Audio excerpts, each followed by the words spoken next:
Absolutely, absolutely. One game will not decide our season, and we analyzed the game, and there were so many positives. There were a few negatives that we obviously need to improve on, but there was a lot of positives. So we were all, reasonably happy with our performance, and we are looking forward to Adelaide game. With the benefits of the film analysis, what were some of the positives that you really zeroed in on? Well, I mean, the way we controlled the game, we started much more positive in the second game than what we did against Canberra in the first game. So that was very, very positive. Unfortunately, we could not maintain that control for those 10, 15 minutes in second half when the game was decided. But then, to finish strongly with, that the number of chances that we created at the end, that's another positive that we looked at. We are very careful, with the way we are working. We are trying to, improve a lot of habits. We're trying to develop a lot of, principles from our game. And it takes time because, a lot of these players haven't played for a long time, haven't trained in a professional environment, some of them before, haven't played such a big games like, derbies. And so, we are expecting that everyone is going to improve how the season progresses. And, if we could develop those habits that we're talking about, and if we can develop them in the right manner, then, our season is going to be quite successful. Because I did want to ask about that, especially with that possession-based game style that you have. You really are going to pick up steam as the season goes ahead, aren't you? Yes, yes, yes, of course. And, it's just the process that, not many people have been exposed to. And it's going to take some time, but I think we are in much better position than we have been in past. We had 5 weeks pre-season, and now this is our third week in season. So we have 8 weeks of training with the whole team. We haven't had too many injuries, that people miss the training sessions or the games. So from that point of view, we are much better prepared. But I think everyone is better prepared because of the COVID. Everyone had those 4 or 5 weeks preparation, before the season started. So I think we're going to see not just us, but the whole league will improve in next 4 or 5 weeks. It's interesting, right, in Australian football with both the men's and the women's game. Teams tend to have better results when they don't have the ball and they're unable to sit back and hit sides in transition and on the counter. Why do you think that is? Is that a conscious thing, or is that just because of the nature of Australian football? I mean, I don't know. I mean, some people, it's when you think it's much easier to defend. You just need effort. You just need, intensity in your defending. You need the numbers, and you are always going to outnumber opponent when you are defending deep, because like opponents' backline will still be somewhere on the halfway line. So it's much easier to defend. But if we really want to progress our code here in Australia, we need to, be more attacking minded. So is I don't like it to call it possession based football, because it doesn't mean that you're going to win the game if you're just keeping the ball. But it has to be, there has to be a reason why you keep the ball in that way. There must be a reason why you want to maybe, change the point of the attack. How do you want to change that? How you want to penetrate? How many numbers you want inside the box? All these little principles will help us to develop, a general understanding of football in Australia. And I think that would be the right way to go. But the fear may be the other one, that a lot of people would say, okay, if it's nil all, we still got a chance to win the game. And maybe that's one of the reasons why coaches apply that. I mean, we've got a couple very fast players. We got one who's 32 kilometers per hour, just knocked that result on the weekend. So we would have ideal players to play that type of football, but that's not what this club is all about.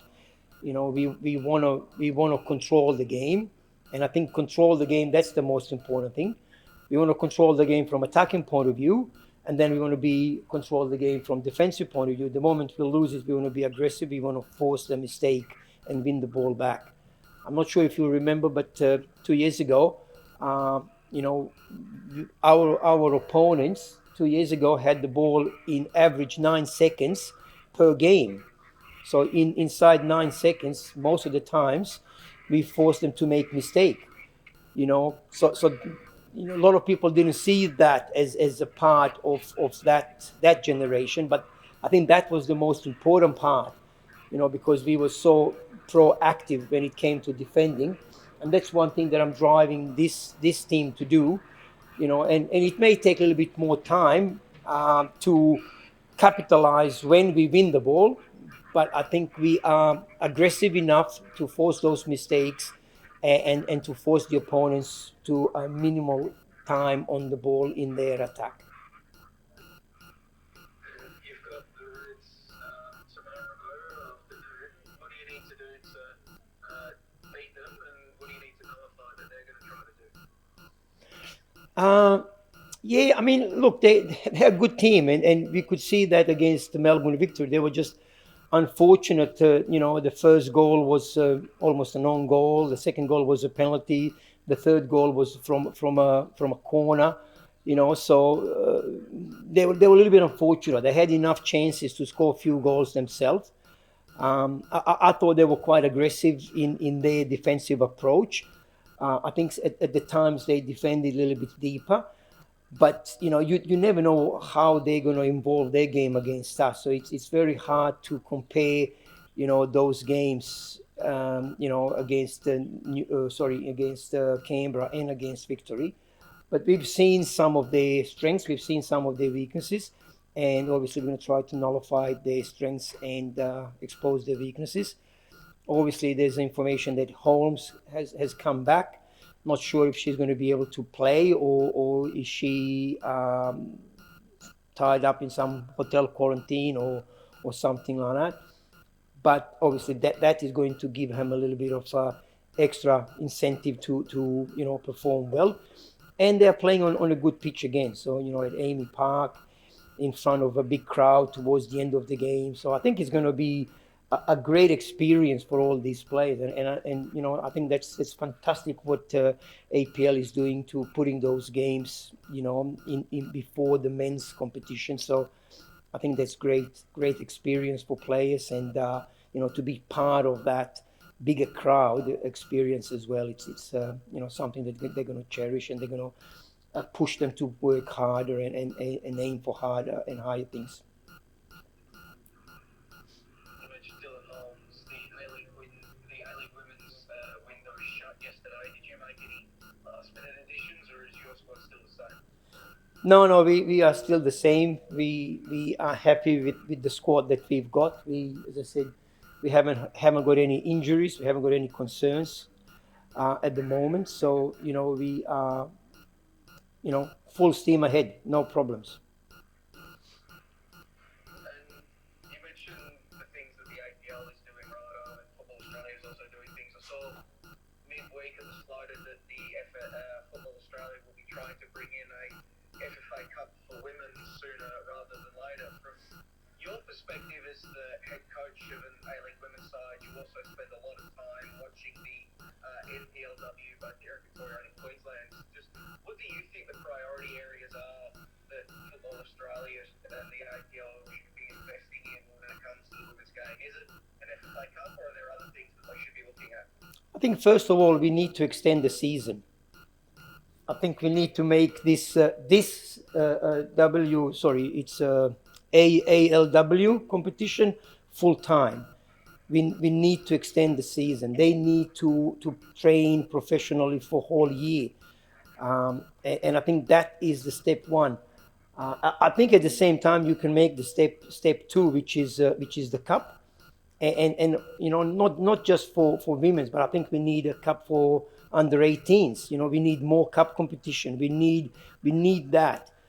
So I think that is the part of football federation. That's nothing to do with APL. But we need more of those things, and but definitely professional football. There's a lot of girls that are playing overseas. They would love to come back home and play for their hometowns. Like Dylan is coming now, and you can hear you can read what she's saying. Not all of them go overseas and have a great time. But here we can provide that great time. We can provide the long-term competition. We can provide the professionalism. We can provide the better surface. Everything is better here, than what they get in some of those countries overseas. It's we if you look in England, not many English players are playing outside the Super League. In America, not many American players are playing outside United States. So if you want to have a good national team, you must have a good domestic competition. you know this is not working for me. This is not working to send 18, 18, 19-year-old girls to go overseas, and then don't play and sit on the bench, and come back to get some game time with W League or with A League, the women's program. So I think we need to reconsider that. I think that's number one priority, and also to allow all these women's programs to have their academy, same as men.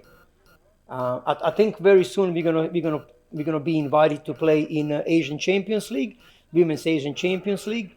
So I think that is going to be the next step. So I think from my recollection, if we are part of Asian Champions League, we need to have academies, same as men. So I fingers crossed that is going to happen very soon, and that we could really look like our professional football clubs, uh, you know, same as everywhere else in the world. You were talking about a longer season. Is that something that the APL at all has reached out or discussed with you guys as head coaches this year when they've taken over? I think when you look what James Johnson said, that his plan is to make then W League in top five leagues in the world, which I believe that we can do. If we are like fifth or sixth country in the world when it comes to national team competition, so that means we got a lot of quality players, but not all of them enjoy playing overseas. So if we can get this done, we got beautiful cities here. We got infrastructure is fantastic, and we had power to bring all these international players. So you can imagine, like a few years ago, how strong the league was when we had Lynn Williams playing for Western Sydney, when we had King, a World Cup winner, playing for Melbourne City. We can still attract those players, and we can still develop our young players. We need to extend the league. I think there's a plan to extend the league with the Central Coast Mariners and with the Western United. So suddenly we go to 12 teams. More girls are playing. They can increase. They have increased the roster at the moment. We can sign scholarship holders.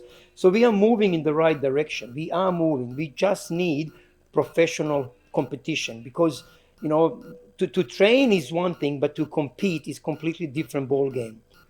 And we need more competition. We need FFA Cup. We need longer league. We need more games.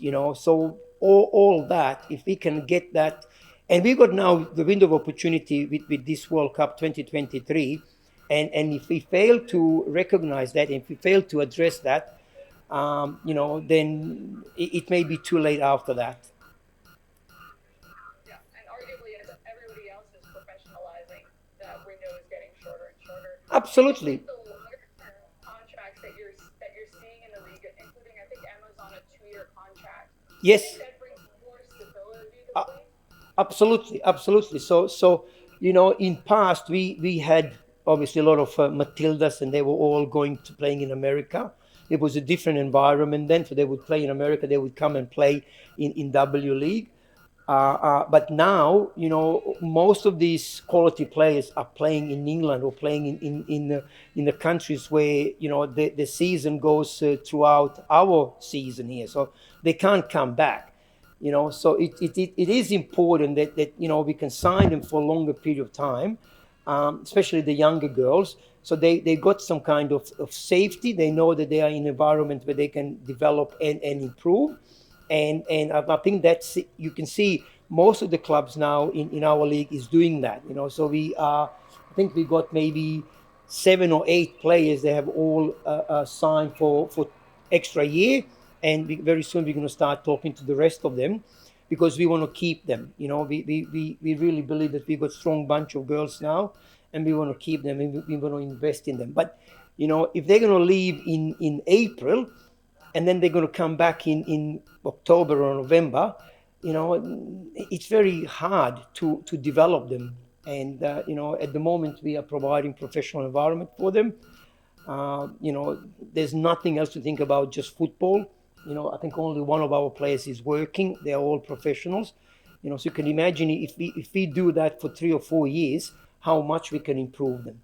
And I think that is the missing link.